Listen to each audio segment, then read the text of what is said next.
Superman can't really die. True, with the right levels of kryptonite he can be killed, but it takes work, and he hasn't aged since he turned 30. Superman is not going to die of natural causes anytime soon. But in 2005, Grant Morrison looked at that and said, but what if he could though? And thus was born All-Star Superman. Doomed planet, desperate scientists, last hope, kindly couple, Superman. Lex Luthor knows that the Man of Steel is going to outlive him, so he steps in to do something about it. Superman always saves everyone. He has to. Otherwise, he won't be Superman. Everyone knows that. Lex knows that. So when Professor Leo Quinto and his team of scientists is going on an expedition to the sun, he knows that Superman will be there to save him if anything goes wrong. Kal-El absorbs so much solar energy that it poisons him. He's stronger than ever, but at the same time, the very source of his power is killing him. His cells have begun dying faster than they're being created. Much faster. He knows that his time is running out, so he starts doing things he's wanted to do for years, starting by revealing his identity. He gives Lois a super suit and a serum for 24 hours of powers. As they fight a monster, they run into Samson and Atlas, superpowered time travelers from the future.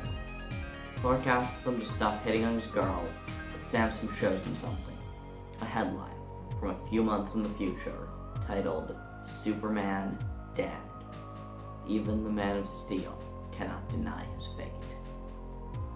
But there's not time to dwell on that yet, as the Ultra Sphinx from the 80th century BC has appeared, demanding a necklace Atlas stole from him. He will take Lois Lane's life unless Superman can answer the impossible question. What happens when the unstoppable force meets the immovable object? They surrender. The answer is accepted, and with that, Superman has done the first of the 12 labors he will do before his death.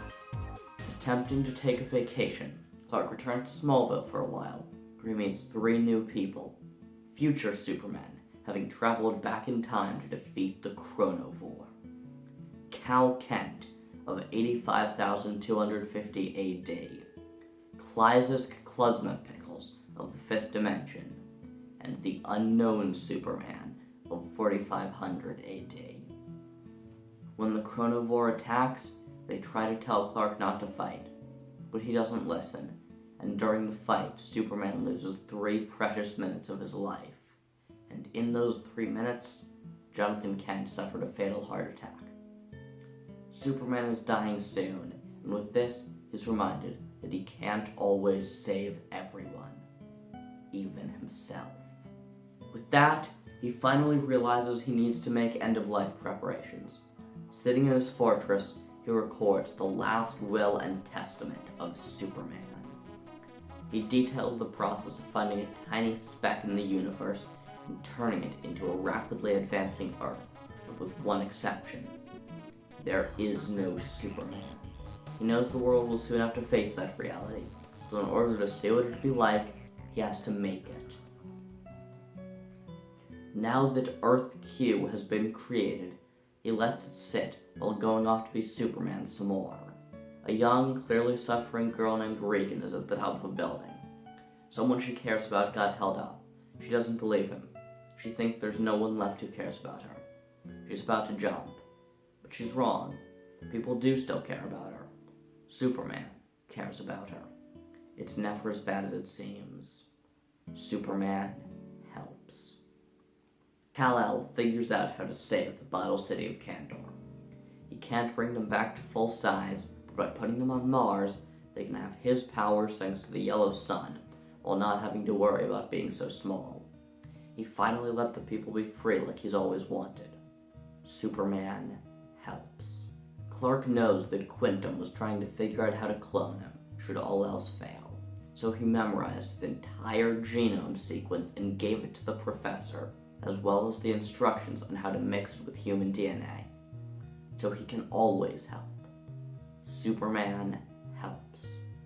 Remembering a children's hospital full of cancer patients, Superman stops by there and sends out a group of elite, miniature Kandorians to fix their bodies in minutes. Superman saved an entire room of children, simply because he could. Superman helps. And finally, to Clark Kent, the reporter who always reminded him what it was like to be human, he leaves the headline of the century. Because even when dead, Superman helps. Knowing that he has several labors left, but only so much time, Clark decides to close down the fortress, leaving the parts of it with creatures manned by his army of Superman robots.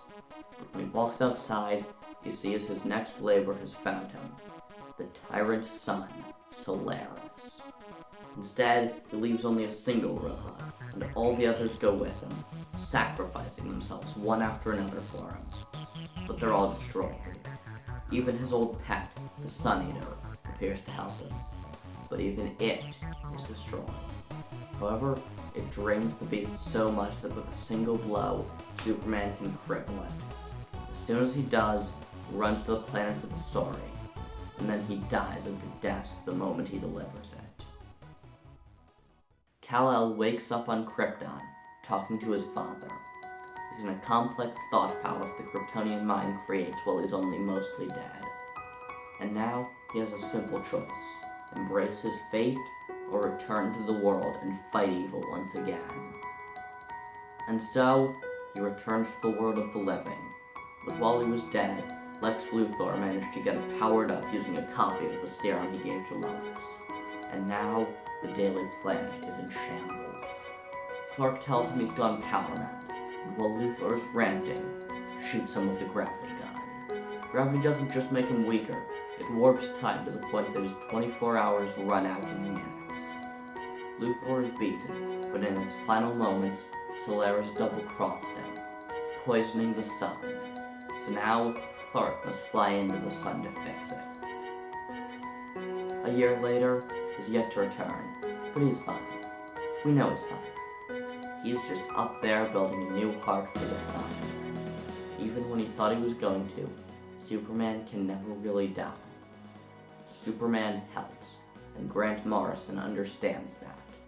Much more than, say, Christian Bale understands Batman.